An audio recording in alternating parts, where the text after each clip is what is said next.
प्रथम सर्वांना माझा अगदी मनापासून नमस्कार आणि आपल्या सर्वांचे नेहमीच शुभेच्छा मला लाभलेल्याच आहेत आणि इथून पुढे पण लाभतील. निश्चितपणे ह्यावेळी भाजपचा परचम इथं दिसेल. संपूर्णच आमचा पॅनल आहे आणि संपूर्ण येणार पण आहे आणि त्याचे रिझल्ट तुम्हाला दिसतीलच. आमचे तर आमचे जेवढे आम्ही उभा केलेत तेवढे सगळे आम्ही निवडून आणणार. आमची सरळ सरळ प्रतिक्रिया आणि म्हणायला काय जाते कोणाचं. शेवटी जनता ठरवणार आहे की काय करायचं ते.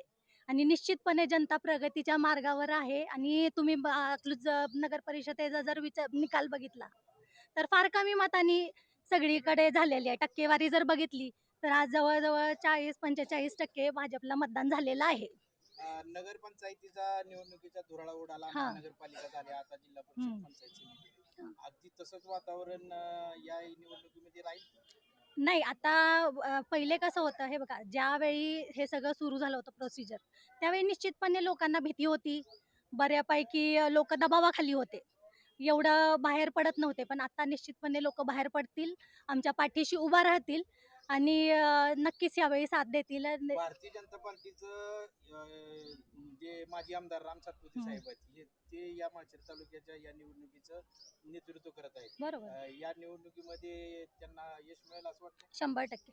आपण जी आता 16 तारखेपासून हं, गोपनीयता पाळली उमेदवारी हं. बाबत, त्या गोपनीयतेचं रहस्य काय सांगता येईल?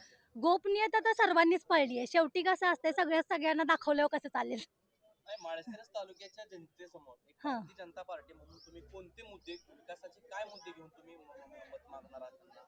आणि खरं तर माळशिरसच्या जनतेनं भारतीय जनता पार्टीला का मतदान करावं? हे बघा मुद्दे तर खूप आहेत आणि अगदी बेसिक मुद्दे आहेत.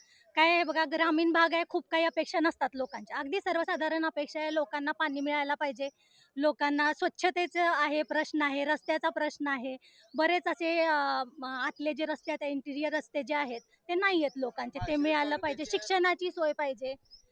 बरेचसे आणि आपले वरचे जे 21-22 गाव आहे, तिथं पाण्याची जे गैरसोय आहे. मॅडम, निवडणुकीच्या तोंडावर भारतीय जनता पार्टीच्या माध्यमातून प्रवेश सोहळे होताना भरपूर दिसले. हं. भारतीय जनता पार्टीमध्ये प्रवेश भरपूर झाले.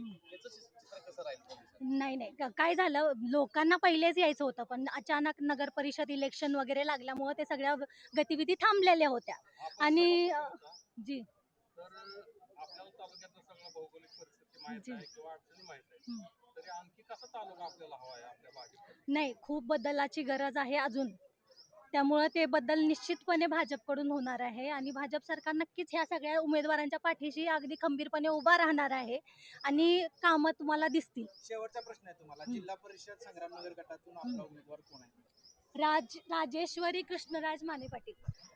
विजय हा होणार, नक्कीच होणार. बीजेपीचा विजय होणार आणि विजय हा अशा लोकांचा होणार की जे कामं करणार आहेत, ज्यांना म्हणजे इच्छा आहे कामं करायची आणि जे मूलभूत गरजा आहेत लोकांच्या पूर्ण व्हा, त्याच्यासाठी आम्ही लढण्याचा 100% प्रयत्न करतो. उमेदवारीचं विजन काय आहे? विजन मीही ग्रामीण भागातच राहते, त्यामुळं मला ज्या गोष्टीतून सर्व्हाइव्ह करावं लागतं तेच माझ्या सगळ्या सहकारी किंवा माझं कुटुंब म्हणजे जे आहे माझं समाज, ते माझं कुटुंब आहे आणि ते पण त्यातूनच सर्व्हाइव्ह करतं. त्यामुळं मला ते माझ्यासोबत आणि माझ्या कुटुंबासोबत आम्हाला सगळ्यांचा विकास करायचा. आम्ही माझ्या मोठ्या जाऊबाई आहेत, त्यामुळं त्यांच्या सगळ्या आमच्या मोठ्या घरातल्यांच्या सगळ्या मार्गदर्शनाखालीच हे सगळे कामं कमी होणार आहेत. कालावधी तुम्हाला